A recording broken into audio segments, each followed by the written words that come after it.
So we have to reckon with something that's happened in the span of a single lifetime, not my lifetime, but my parents' lifetime, about 70 years. And here's the way I'd put it. We have always had tools as human beings, but now we have devices. So tools, which human beings have always had, they're one of the human universals, cultural universals, are things that extend human capacities in some way. But they require a certain amount of skill, effort, attention, or commitment to get their benefits. Devices are the new thing. They give us, at least sometimes, everything that tools gave us, but without requiring skill, effort, or risk. So I could give you a couple examples. I could talk about cultivating the earth and how we started with the tools of, shovels and spades, just very simple hand tools. Then we figured out how to make those into a plow and attach them to an animal with the additional strength an animal brings.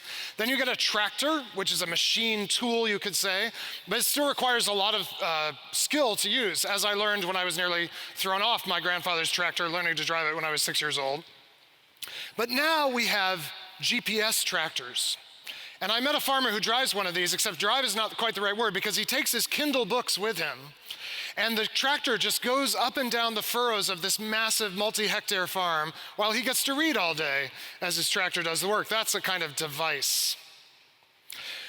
Let me give you another picture of this, though. Just came up this week. Suppose that you wanted to take all these beautiful ingredients, apple, kale, pineapple, lemon, baby spinach, and create a really tasty smoothie out of them. You could use some tools of knives and strainers and squeezers and so forth. Or you could buy this new thing, I guess it's called the Juicero. The Juicero pulverizes all those things ahead of time for you, puts them into this pack. It's like the Keurig of juices. And you just close this little door and push that button, and out comes a kind of slimy green sludge for which people apparently will pay a lot of money. And this is where technology wants to go. A single beautiful button that will cost you $700 and then $35 every other week for subscription to the little juice packs. How would I describe this? I describe it as the ultimate movement from tools to devices, but beyond that to what I'd call easy everywhere, which is the dream of the technological world. The device paradigm, you might say, says your life can be easy everywhere. It can just work.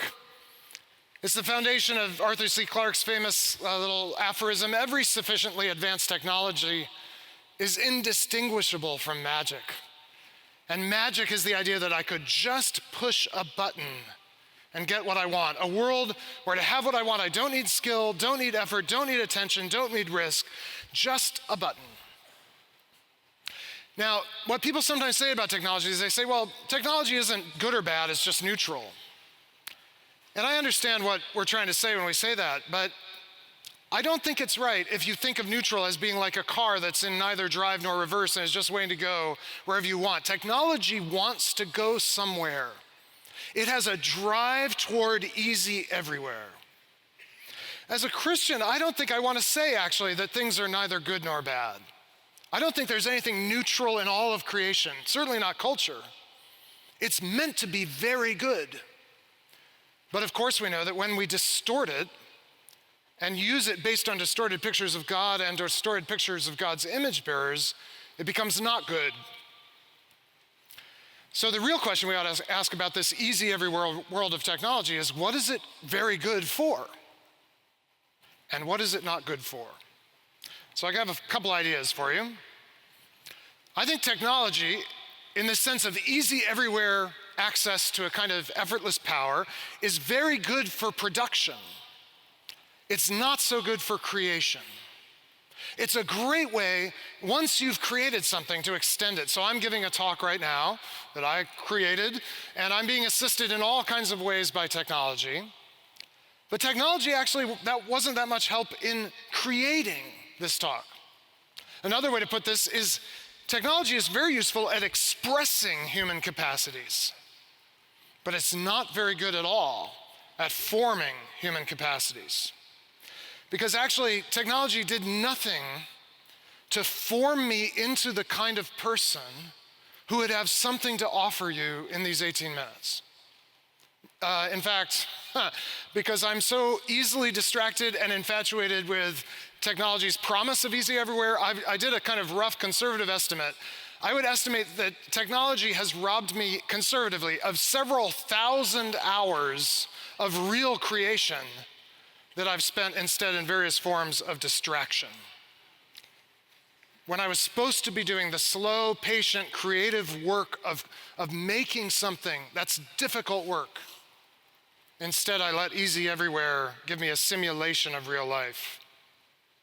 One more thing I think it's good at, very good for leisure, not so good for rest. Rest for biblical people comes from this idea of Sabbath. And Sabbath is the rest on the other side of creative work.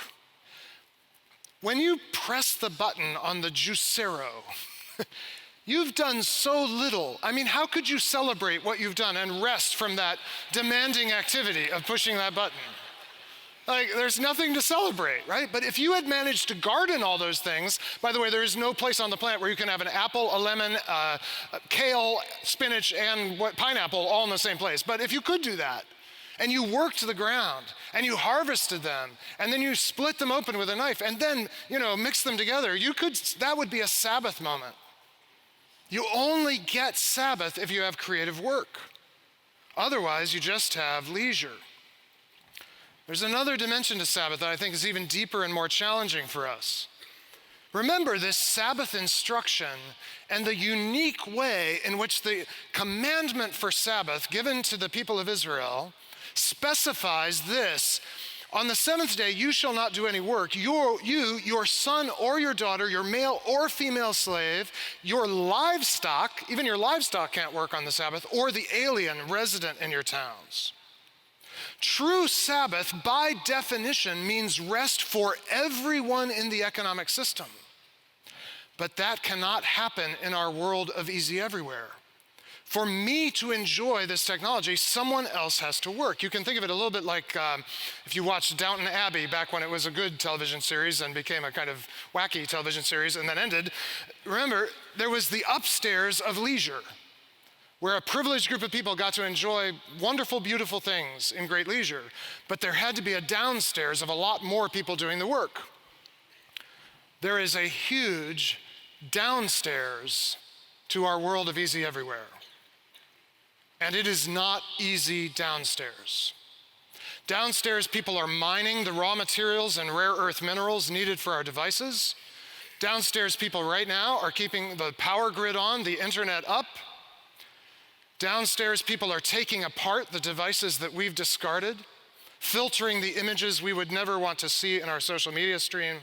There is a huge amount of toil in the easy everywhere world, and because easy everywhere has to be on all the time, there is never a break, there is never rest for all. And so in the biblical sense, there is no Sabbath, because there is no biblical Sabbath for anyone if there is not Sabbath for everyone in the economic community.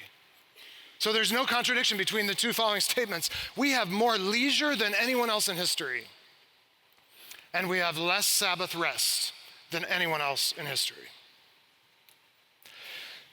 This has implications for all kinds of spaces. I think anywhere where you want to be creative and any environment you want to be formative, you need to really ask, is technology actually good for this? But I've been thinking for the past year about family, and so I want to spend the last half of this talk talking about how this affects family.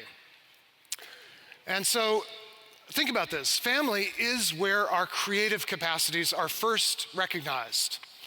Other people may never frame anything you've ever drawn or painted, but I bet your parents did. Or somebody in your family said, "You are a creator, that was good." Family should be the place of deep Sabbath rest in our lives, in relationship with one another and with God. And it is undoubtedly the most formative context most of us will experience. What would happen if easy everywhere took over that environment? Well, it would make us productive at home, very productive, but not very creative. It would give us tons of leisure at home. There's a lot of Netflix to get through. Walking Dead, I've heard, is really good this season, but no real rest. And it would rob us of family's formative power. The power to form us into persons who have wisdom and courage, character, skill, and capacity for love. My wife and I should say I'm married to a scientist. She works with very high technology in her lab, but it's all tools. She knows that science is hard. Technology is easy, science is hard. And we stumbled into a few commitments that really helped us. It took us a while to realize even what we're doing, but we realized that we made some commitments about space. We want to create more than we consume. And we want our kids to think that way. We're creators first, consumers second. So we decided we'd fill the places in our home where we spent the most time with things that were not devices. Things that rewarded creativity, energy, effort, skill, attention. So there's a grand piano on our first floor that we've spent the kids' college fund on because any kid can go to college, but not many kids get to grow up with a grand piano, right? So a clear, good trade. Craft table with all kinds of painting supplies right in front of the window so you get good natural north-facing light. A fireplace, lots of books, a kitchen stocked with raw materials and cooking implements, not with juiceros. Because we want our space to be a place that rewards skill and that kids realize there's something to learn here about how to be a human being. We made decisions about time because we wanted Sabbath in our lives. So we decided that 1 hour a day, for us it's dinner time, 1 day a week, for us it's Sunday, and at least 1 week a year, many years it's 2 weeks, we would turn off every glowing rectangle and every visible device and just enjoy a rhythm of life that involves both productive work and device-free rest. And we decide fundamentally every time we bring something into our home, we're going to have to ask the formation question. Because we are here, and we want our kids to know this, to develop wisdom and courage. That's our goal. And we have to ask of every activity, every device, is this going to help us develop wisdom and courage? Because that's what we do together. That's what family is for. It kind of worked. We've got teenagers now. This is the only good picture I have because teenagers are so darn self-conscious, you can never get them to just be happy and smiling. So here we are, happy and smiling. Timothy and Amy, 20 and 17 now, are so grateful we lived in this quite radical way that it sometimes was extremely painful vis-a-vis their friends and even other families and other parents. And we all look very happy in this picture. If you knew the cost of this picture, if you knew the tears that I have seen on the face of every person in this picture, the depression that has been suffered at different times by every person, the anxiety, the conflicts, the long, protracted months or years long, in some ways, silence between different members, as well as the incredible intimacy, joy, and pride in one another that we can take at our best. This is a picture of my family. It's also a picture of a crucible, a very challenging environment in which I and 3 other people have been formed as a person. Anything really valuable in my life is the result to some extent of the way I've been formed by these 3 and by the extended family that I could show you pictures of and the family of origin in which I grew up. And when God wanted to act redemptively in history, God chose to work through a family. It did not require one bit of modern technology. There was no device, no easy everywhere in God's intervention. It was a family, first Abram and Sarah, that conflicted, fractious crucible of Israel. And then the church, the community that from the beginning has called one another brother and sister. Because even more than biological family, we in the church are meant to be present for one another in the intimate, formative ways, difficult ways that is necessary for the formation of persons. So our family has had the great gift of being not just part of our little biological nuclear family, but being part of the real family, the family that every family takes its name from, the church. And that means that other people have become part of our family. I could tell you so many stories, but an especially formative one was our friendship with David and Angie Sachs and their kids. Picture of them from a few years ago. A very formative friendship that became far more formative on October 31st, 2011, when David received a diagnosis of terminal cancer, stage 4 cancer. And the next 16 months were full, in one sense, of technology. Medical technology that at great cost gave David another year of life. And a Facebook group called The Inner Circle that ended up with over 1,000 people in it, in which we all pursued the real life available to us and to David and to Angie and their kids in the crucible of suffering. It was a formative year because terminal illness is a crash course in wisdom and courage and being a person. And I think David would say, I think Angie would say, I know we would say, maybe the best year of our lives. In the last weeks of David's life, which were 4 years ago today, 4 years ago in April, a few of us were privileged to gather around his bed. All the devices had been disconnected. All the messages had been sent. And all we had to do was sing and pray and wait. And if there's one thing technology is no good for, it's being present. And that is what we most need as human beings, is for others to be present to us at our birth, at our death, and in all the moments of vulnerability in between.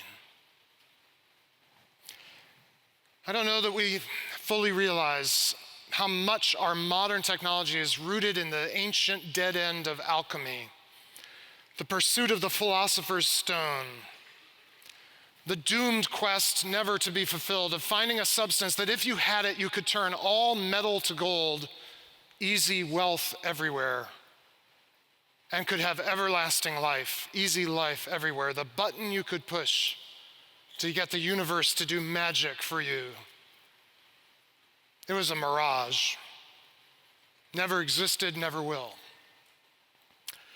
And in one sense, our modern technology, for all its real power and all its real good, is a mirage as well. Because easy everywhere will come to an end for each of us. It will come to an end even for our technological world. And when it comes to its end, who will we be? Who will we have become?